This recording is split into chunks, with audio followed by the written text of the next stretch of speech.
Well, I cut this exhaust up here and moved it over and put it at a different angle and welded it up. It's pretty good. I kind of got it round, but it goes in well and nothing hits anywhere. The block was real close right here, so I just kind of knocked it over, and as wire brushed it. I'm gonna see if I can find some silver paint, because that'll just rust right away. Throw a little paint on it. If I can't find any, I won't. We'll call it quits for now. Here's the bad boys all bolted on good, all the gaskets, and if you can see there, but I'm clearing a finger's worth. That's enough to get an exhaust pipe in there. I'll probably just weld a little short bend in there. I don't know what's going to happen as far as exhaust or where it goes. I've got a set in there, some pipes and stuff. I could probably make an exhaust for it, but I'm probably just gonna leave it like this. I might put a foot of exhaust in it or something. Depends on what I got laying around. But it's in good and bolted down. It's not hitting anything now. Yeah, my little grind job in the back there kind of cleared it. I knocked this bottom flange in towards the motor, so it's not contacting. I think that'll be pretty good. I won't know for sure exactly where anything's at until I get that other motor mount piece. I got that motor mount piece in there, and the motor let down on it. You got another one here that I got to put on the other side. It ain't going to move much, 1/16 of an inch maybe. I made these into an oval where they fit the bolt well, and they'll fit in like that, and I can just weld it right there on that 1/2 inch square tubing. And it's probably not the strongest motor mount in the world, but this is not a blown motor or anything, so I think we'll be good to go there. These gaskets I got were out of another header set, and they're round ports. They just barely cover it. I might have exhaust gasket leaks there, I don't know. It's going to be impossible to tell with open headers anyway. But here's this side, and I got a couple pieces of rod here so I can make a bracket and brace for this front end and get it on where it's supposed to go. But I'm going to go ahead and put this motor mount on the other side and put the headers on it, bolt that up, and I'll try to see what I can do about getting the starter on the other side. I don't have any bolts to hold it, but I might be able to find something around here long enough to at least put one in. I was able to dig up a couple bolts. One of them was really long. I put a couple sockets on it, but I got the starter in. I have no idea. It looks like it's going to be a real tight fit there for the headers. Let's see if they'll go on. Well, they fit, but barely. When I get the header tight, It's almost hitting that ground bolt, but that's not too big a deal. I can always cut that bolt off. And it looks like if the bolt was cut off, you could replace the starter with the headers in it.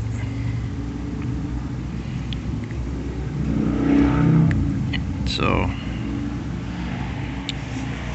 that's a tight fit, that's for sure. But the exhaust down there is clear and good.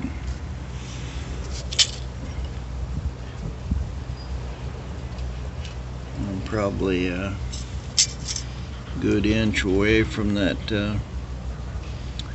back of that starter.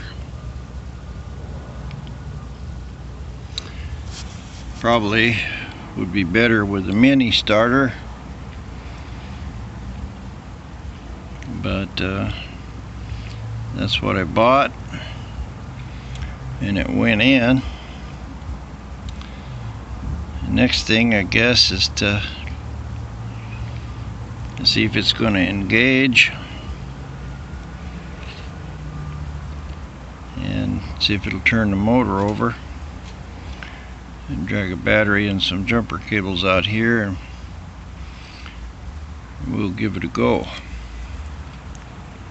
Well, I don't have any jumper cables worth a damn, but I got something on here and it looks like it's getting power.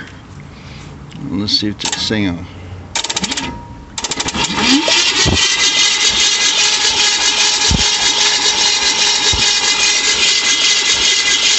Down.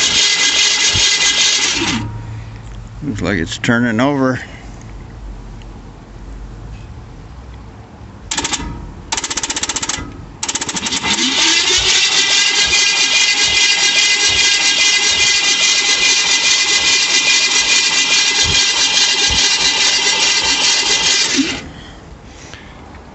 Battery's probably not very good, and I know these cables are crap.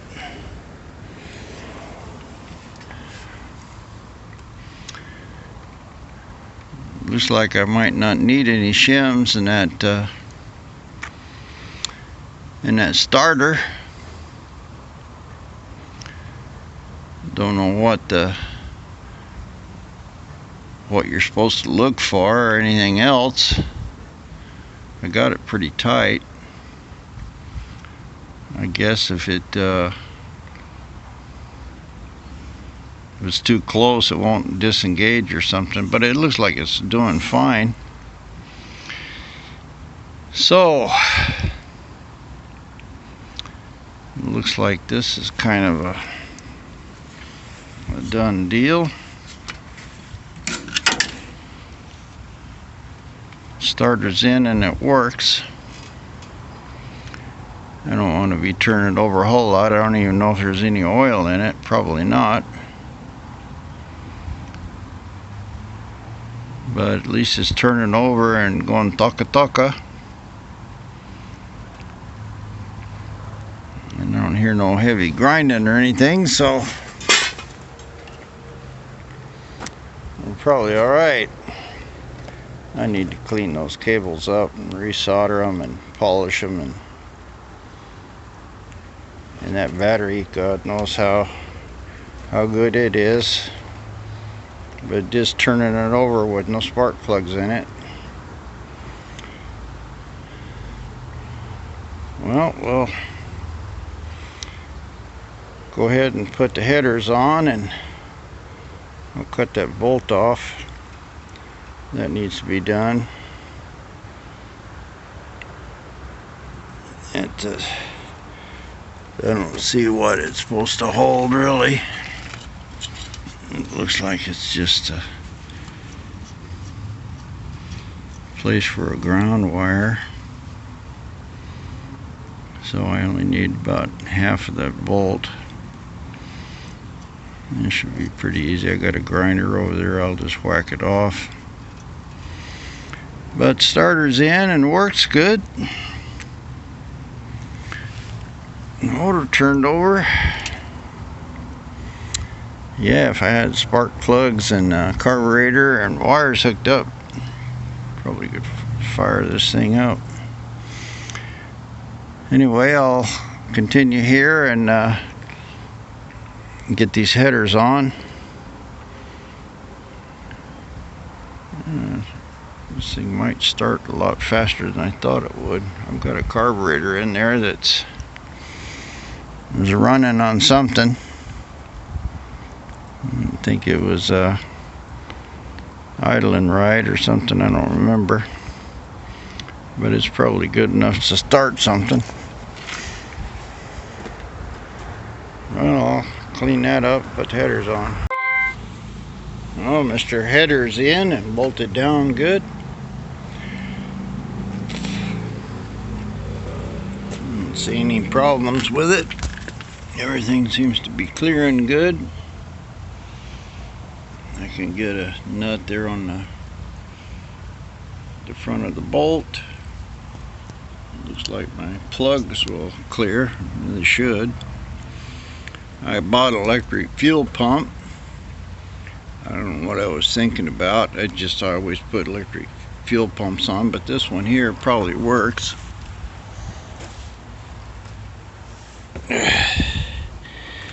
At any rate, I can just stick that hose down there in the can.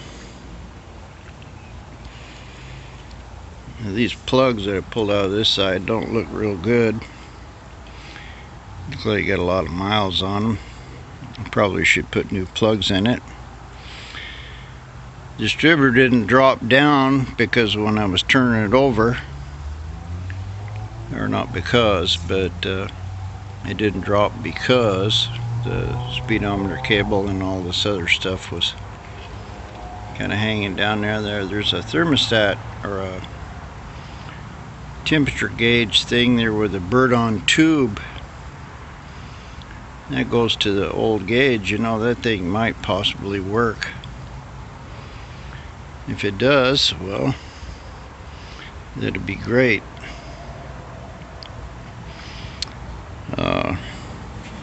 Anyway, motor's in. Mounts are not welded, but I think that's plenty good to start it. I'll try to check the oil, see what's going on there. Get some oil in it. Try to get that up on number 1. I don't know what the firing order on Chevys are. And speaking of Chevys, the starter here, it's got a wire in the back, and that's the solenoid wire. I'm used to Ford, you know, they have an external solenoid. I already bought one. I didn't realize that it was going to come on the starter. It's sitting up there, so I won't have to put it in, but that does mean that I'm going to have to run a good positive battery cable to the starter here. Well, I knew that anyway. Battery cables are not that cheap, and running it back there to the back of the truck, it's probably about 6 or 8 feet, and that's more than I would like to run without, you know, getting real expensive cable. I looked here in the floorboard. You know, there's probably enough room for a battery without hitting the transmission. This seat thing is only about 6 inches, so I can't really put a battery in there. I probably could if I was to cut this seat and cut the pan and lower it a few inches so I could get a battery under the seat, and that'll leave me about 4-foot cable, 5-foot cable.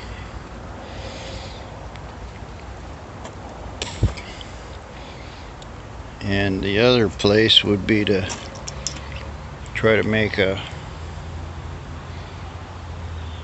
battery box up here, but I don't like the idea of that. I'd have to fool around with that original firewall. Don't want to do that. I think I'd just be better off deciding to go with the battery here under the seat. I've got plenty of room. Probably got 6 inches below the floorboard there, and 6 inches here. I'll measure it and see how far that battery would hang down under the truck. I don't want to be able to see it from the side, but I got to put a battery in it somewhere, and I'd have to mount this bed and make a box here. It's really only 2 or 3 feet difference between under the seat and the bed. But anyway, to start it, I'll just, use jumper cables out here. I guess I could try to find out where number 1 cylinder is. I don't know if they go 1, 2, 3, 4, 5, 6, 7, 8, or they go back and forth. I'll just Google that. There's nothing really marked on this manifold. And somebody did mark the cylinders on the distributor. Whether that distributor is any good or not, I don't know. I don't have a plug for it. Looks like I could probably just put a little spade terminal in there.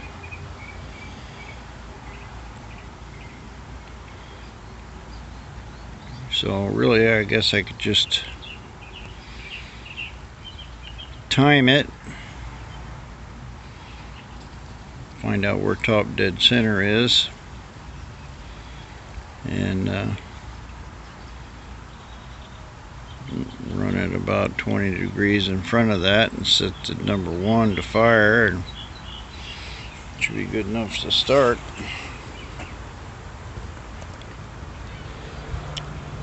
Sort out that carburetor. I don't know if I got a gasket for it. I did buy some studs because there's no studs in the manifold. Well, there's one, but I got a set of carburetor studs. Anyway, I'm going to pull this hood down here, and I'm pretty sure the number 1's over on that side. I guess I ought to check first. Might be on this side, and find number 1. Check the oil. Well, I got to pull the other hood because the oil's on that side. Put some oil in it.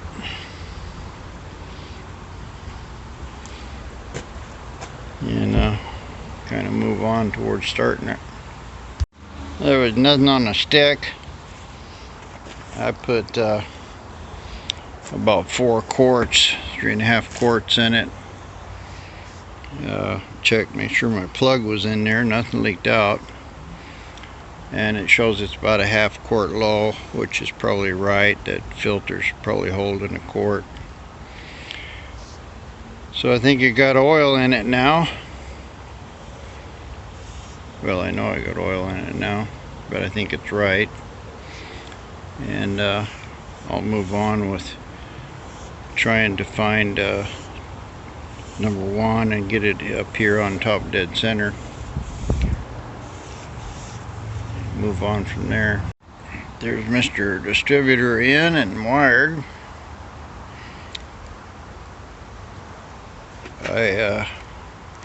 I set that on 8 degrees before top dead center according to little timing marks. I just moved it back there with a flywheel. I'm either right or 180 degrees off.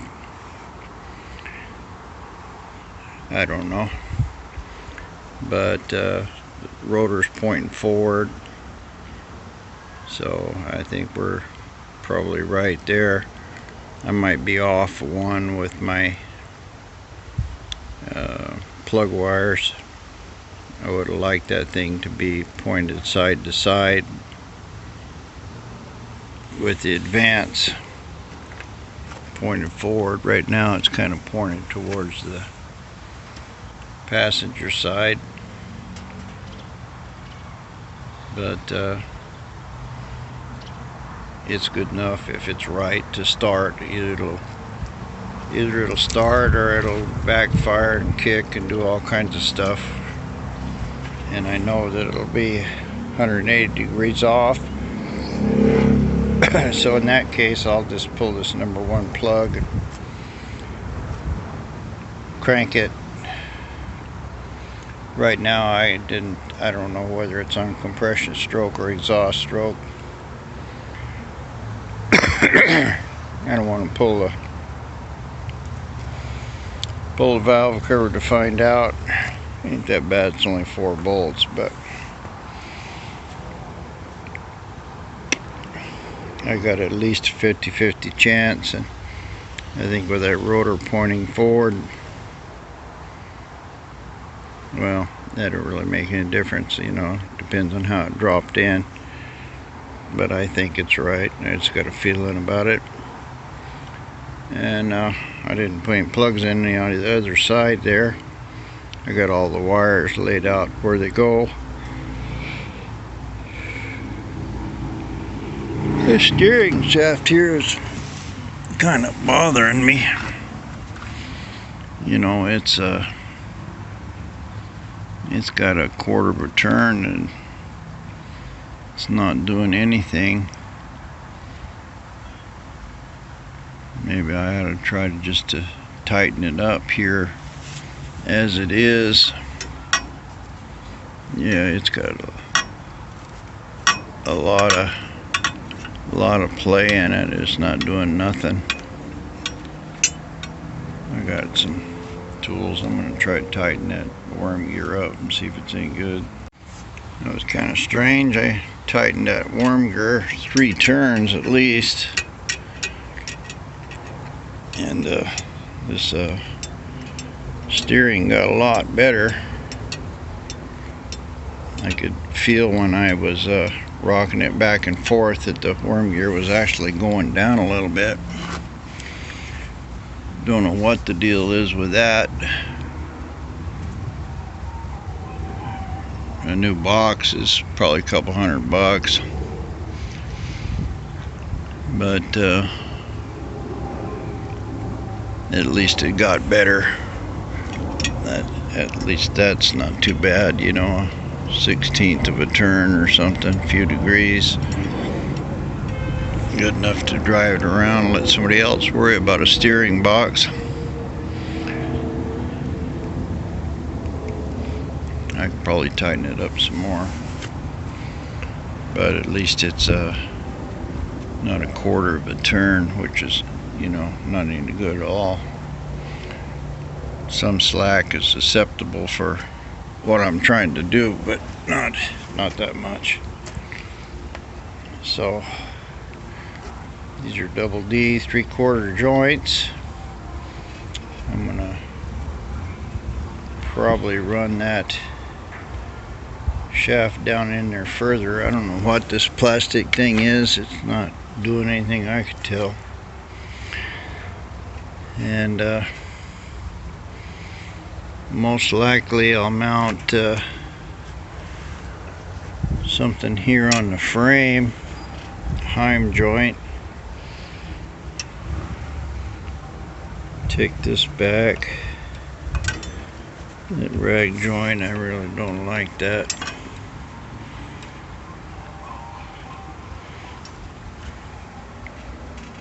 We'll see. Steering's another deal, but now I got to put a carburetor on it. See if we can round up a gasket. found my oil pressure line. It's back there.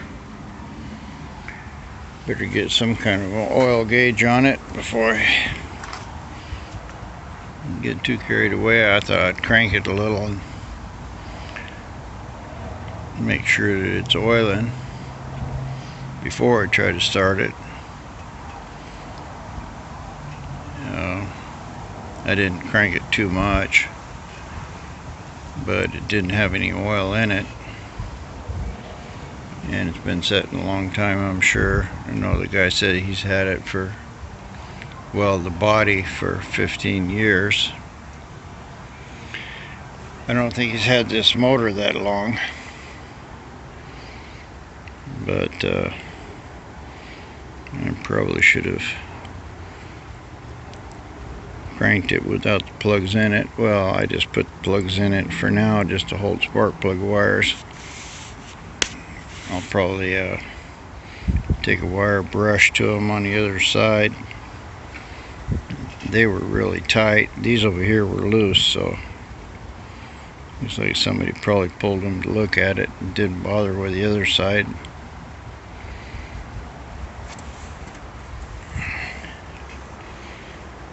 Well, not much more I can do. I'll see if I can find a carburetor gasket. Maybe I'll stick a carburetor on here, clean up my mess, and call it a day. No gaskets, but I do have a good holly here. I rebuilt this thing. I got it fairly cheap because it was missing the choke plate and some other stuff. But I had it on that Roadrunner over there, and I put it on the Corvette. It did fire the Corvette up. There was something going on. I believe it was part of the linkage or something wasn't right for what I was doing. But this is a pretty good carburetor, I'm sure. Yeah, I'll get me a gasket, bolt it on, and hook up my vacuum lines and stuff. It looks like I'm battery, some hoses and gas away from starting this thing. Yeah, I could get that done tomorrow if I can find a gasket. Maybe I'll just make one for now. Order one.